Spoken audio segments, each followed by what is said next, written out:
Don't throw away people who don't look like they have much to offer. Dr. Tony Evans talks about ways we can win spiritual battles we thought we already lost. They may be the voice of God for you to get back what the devil has taken from you.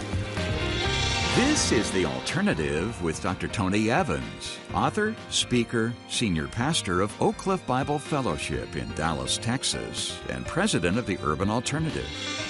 Every time we let Satan get the upper hand in our lives, we surrender a little bit of territory that doesn't belong to him. But today, Dr. Evans explains that it's not too late to turn those defeats into victories.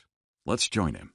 We have locks on our doors and our windows to protect ourselves from theft. We have alarm systems to warn us of uninvited guests, because we are concerned about theft. Not only is this an issue in the physical realm, it is also true in the spiritual realm.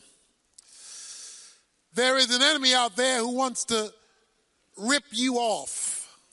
Many of us have been robbed. We've been robbed of our peace because we're always in turmoil. We've been robbed of our joy because we're always discouraged. Many have been robbed of their purpose because they don't know why they're here, what they're here for, where they've been, or where they're going. I want to talk about recovering what the enemy has stolen. In 1 Samuel chapter 30, as the book of 1 Samuel concludes, David is in Philistine territory, on the run from Saul. And it says it happened when David and his men came to Ziklag on the third day, verse 1 says, the Amalekites had done a raid on Ziklag, overthrew Ziklag, burned it with fire, took captive women, all that was in it, both small and great, carried them off and went their way. There was a raid on their world.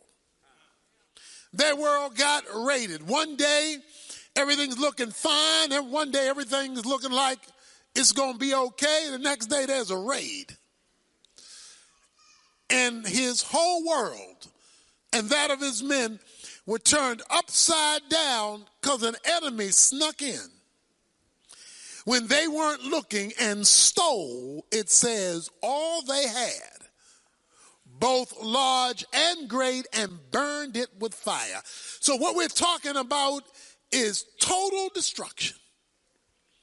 Their world is collapsing right in front of their eyes. What they had built up, what they had developed was now gone. And like any good thief, it was taken a long way away, and they didn't know where to find it. So what we have here is a major theft that occurs. David and his men come back to see that their world had collapsed. Verse 3, was burned with fire. Wives and sons and daughters had been taken captive.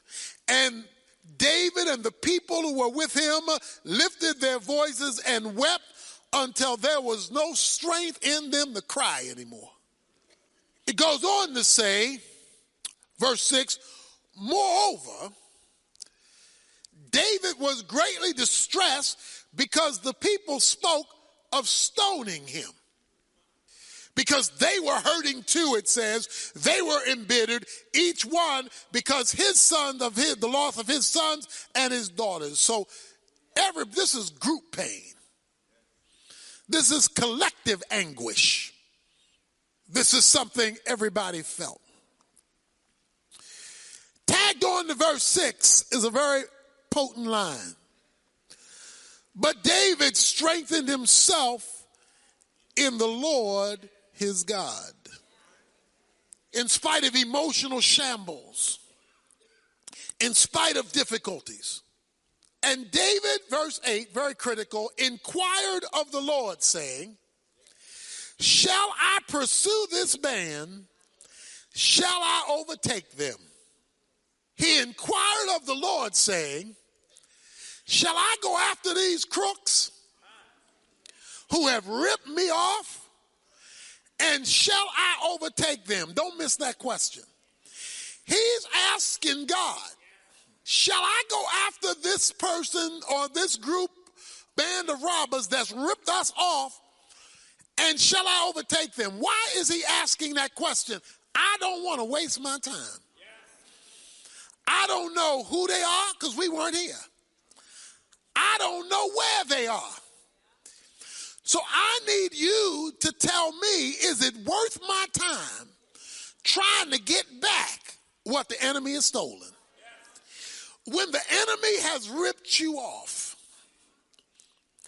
and you don't know what to do and you don't know anybody who can tell you what to do, that's because the Lord wants to be the only person who can direct you in the way that you ought to go, what you ought to do. Now watch this now, watch this. He says, pursue them and you will find them and you will rescue what you lost. That's insufficient information. Okay, David wants to know, should I go after them and will I find them? Now that's the question. God says, go after them, you'll find them. But that's insufficient information because I still don't know where I'm going. I do not know where I'm going. I don't know where they went. I don't know who they are. All I know is my stuff is gone. Watch this now. God rarely gives you all the data up front. Let me tell you that now. Rarely. Every now and then, God may give you the full picture, but God didn't even write the Bible that way. The Bible was not written with all the information in Genesis 1. The Bible was written by 40 different authors over 1,600 years and is an unfolding of the drama of God. God, watch this now, most normally unfolds more information as you move with the information he's given you. In other words, David, if you don't get up, you're not going to get more. A lot of us are sitting waiting for more when we haven't dealt with some. We're waiting for God to give us additional when we haven't done much with the information on the front end that he has given us. Jesus put it this way: he that hath, more will be given. But he that does not have, that which he has will be taken away. In other words, if you don't use the revelation and the illumination that I give you, more won't be coming. But he gives him a promise, you're going to get it back. And you can go riding with a promise. He gets up on his horse with hundreds of men, and David pursued. He went looking for an unknown cause of his problem, what he had lost. On their way, pursuing, verse 11, don't miss verse 11. Now they found an Egyptian in the field and brought him to David and gave him bread and he ate. And they provided him water to drink. So they're riding, looking for they don't know what. All they know is God said, go. Go, you move. So they're riding, looking for some kind of enemy or something that will guide them. It's called divine guide. It's God's GPS system. Along the way, they run into an Egyptian and they feed him, bring him to David. He hadn't eaten, verse 12, in 3 days and 3 nights. Verse 13, And David said to him, to whom do you belong? And where are you from? He said. That's a simple question. Who are you? You know, we found you on the side of the road. Who are you? I am a young man of Egypt, a servant of an Amalekite. And my master left me behind when I fell sick 3 days ago. We made a raid on the Negev and on that which belongs to Judah and on the Negev of Caleb, and we burned Ziklag with fire. David ain't asked that boy all that information. All David said is, who are you? You laying on the road, sick, dying, have meeting in 3 days. We thought we would HBO you, help a brother out. We just thought we'd help you out. All I want to know is who your name, where you from. Boy starts talking. I'm an Egyptian. I'm the servant of a Amalekite. And we were doing raids. And one of the places we raided was Judah. Then we went to Ziklag. Oh, no, you didn't. You see, if David would have just stayed home praying, oh, Lord, make a way out of no way. You were balm in Gilead. You were bright and morning star. You able. He would have been still there today praying. God said, get up and pursue. Go get what the enemy is taking. A lot of us are waiting for God to bring it. And God said, go get it. What the enemy is taking. And so he pursues. And what does God do? God gives him additional information. He now knows who did it. He now has a contact. He now has, in addition to that, verse 15, a guide. Dr. Evans will come back in a moment with more about the danger of underestimating people who don't look the part. First, though, I want to remind you that today's lesson is part of a brand new compilation called From the Heart of Tony Evans. We pulled together 8 messages on subjects Dr. Evans is most passionate about, starting with his explanation of our core ministry philosophy, the Kingdom Agenda. There are also messages on breaking spiritual bondage, sharing the gospel, God's chain of command for the home, and much more. Here's the best part. We're making this powerful new collection available as our thank you gift when you help us keep Tony's teaching on this station by making any contribution, no matter the size. But this special offer is only available for a few short days, so get the details right away by visiting us at tonyevans.org. And if we hear from you right away, we'll include a special bonus, our 365-day flip calendar. Each month highlights a different aspect of God's character, His love, and His promises. It's beautifully designed and includes quotes from Tony. Again, just make your request online at tonyevans.org or call us at 1-800-800-3222, where team members are standing by in our resource center 24/7 to help you. Again, that's 1-800-800-3222. Dr. Evans will come back with more of today's message after this. Sometimes you feel like life is pummeling you from every angle. You can't see where the next punch is coming from, but sure enough, it comes. But there are lessons to be learned in these moments. Not every knockdown is a knockout. In his new book, Your Comeback, Tony Evans provides the inspiration you need to have your ultimate personal and spiritual comeback.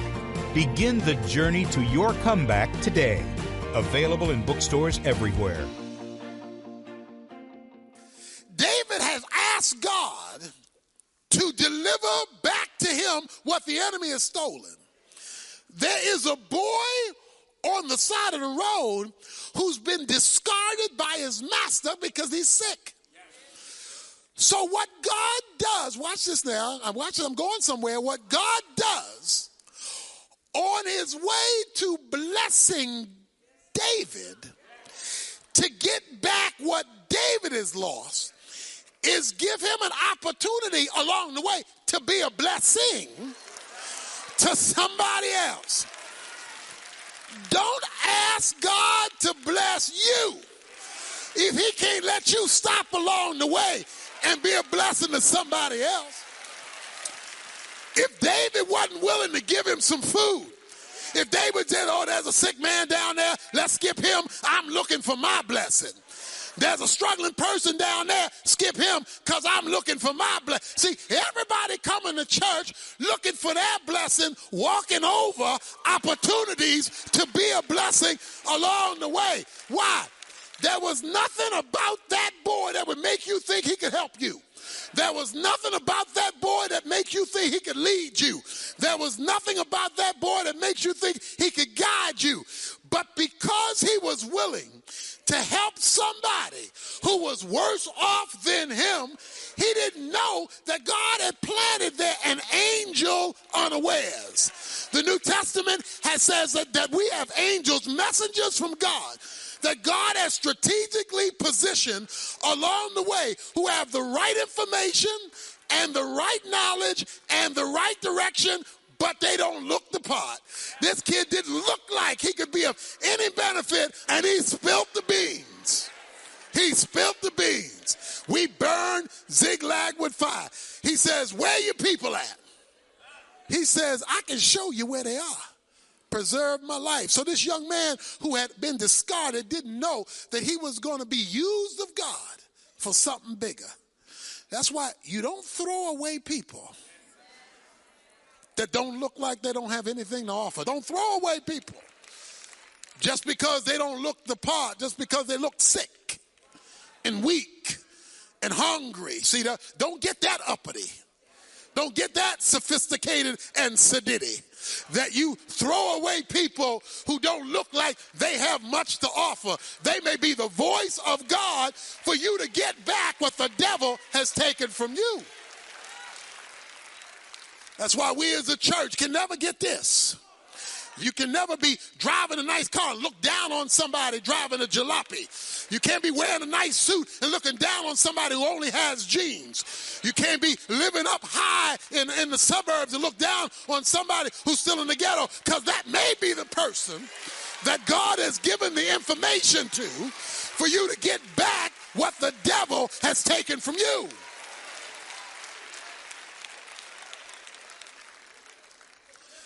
I'm in Dallas today because of a man who wrote a $25 check. I was going to Indiana to Grace Theological Seminary, had already been accepted, and a guy said, you ought to think about Dallas. And I said, well, I don't have time. I've already been accepted up there. He said, but yeah, you should think about Dallas. And then he said, if I write the application check for $25, will you at least fill it out, and will you pursue? If I write the $25, will you pursue?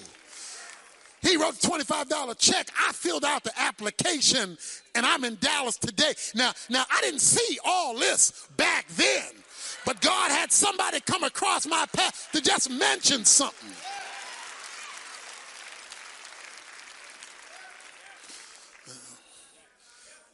So it says, David got the information, brought him down, verse 16. Behold, they were spread all over the land, eating and drinking and dancing, because of all the great spoil they had taken from the land of the Philistines and from the land of Judah. The Amalekites are partying hate. They're getting their groove on because of all the stuff they have illegitimately gotten. It says that they not only stole from Ziklag, it says they had taken from the Philistines and the land of Judah. So they were just raiding folk all over the place, and they were so excited that we got all this stuff. We got it illegitimately, but it's ours now. Verse 17. David slaughtered them from the twilight until evening of the next day. And not a man of them escaped except 400 young men who rode on camels and fled. He wore them out. He wore out the enemy that had stolen from him. He wore out the enemy that had ripped him off. Now watch this now. So David recovered all that the Amalekites had taken, rescued his 2 wives, but nothing of theirs was missing. Whether small or great, sons or daughters, spoil or anything that had been taken for themselves, David brought it all back. So David had captured all the sheep and the cattle, which the people drove ahead of other livestock, and they said, "This is David's spoil." Even though the enemy had it, it was still there. It was just in the wrong location. The devil may have ripped off your hope. It's still there. It just ain't with you. The devil may have ripped off your dreams. It's still there. It's just not with you. You just ain't caught up with it yet. The devil may have ripped off your peace and your purpose. He may have ripped off your relationship and looks like he owns your child. It may look like the devil owns that thing and is controlling that thing and running that thing. You just ain't caught up with it yet. It's still there. Ain't nothing happened to it, because we're told at the beginning of the story that while the enemy took it, none of it was killed. In other words, it was being preserved. It was just being preserved in the wrong location. But when you strengthen yourself in the Lord and get a direct word from him, then get up and follow that word, and then listening to the blessings God has aligned along the way, he's going to take you in the enemy territory that's holding hostage what is not yours, what belongs to them. But the good news of the story is the Bible says that David brought back all that the Amalekites had stolen, all of their spoils. Don't miss that. He brought back everything that the Amalekites had taken. But wait a minute. We were told that the Amalekites didn't just take stuff from Ziklag. We're told that the Amalekites took stuff from the Philistines and took stuff from Judah, because they had been raiding places all over the world. And what I'm trying to tell you is that when you arrive to get back what the devil took from you, there's some other stuff there that's going to be a surplus. If you can ever get over there to where the enemy is taken, God has for you exceedingly abundantly above all you thought you lost. He can give you back the years that the locusts have taken away. Somebody ought to be praising God right now to know that what the enemy has stolen from you, he can't keep. And there's more for you when you get over there to get what the enemy has taken. Dr. Tony Evans, with some good news about the blessings in store for us when we take back the spiritual territory we've given over to the devil.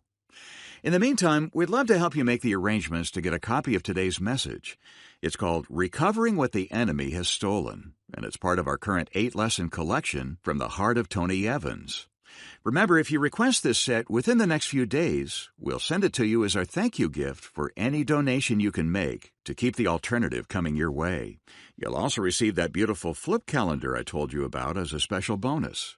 We don't want you to miss out, so be sure to make the arrangements before this special double offer ends next week. You can do that online at tonyevans.org. That's tonyevans.org. Or call our 24-hour resource center at 1-800-800-3222 and let one of our team members help you. That's 1-800-800-3222. Blessings come from God, but not just from God. Tomorrow, Dr. Evans will touch on the importance of the blessings we pass on and what to do if they were never passed on to us. Be sure to join us for that. The Alternative with Dr. Tony Evans is brought to you by the Urban Alternative and is made possible by the generous contributions of listeners like you.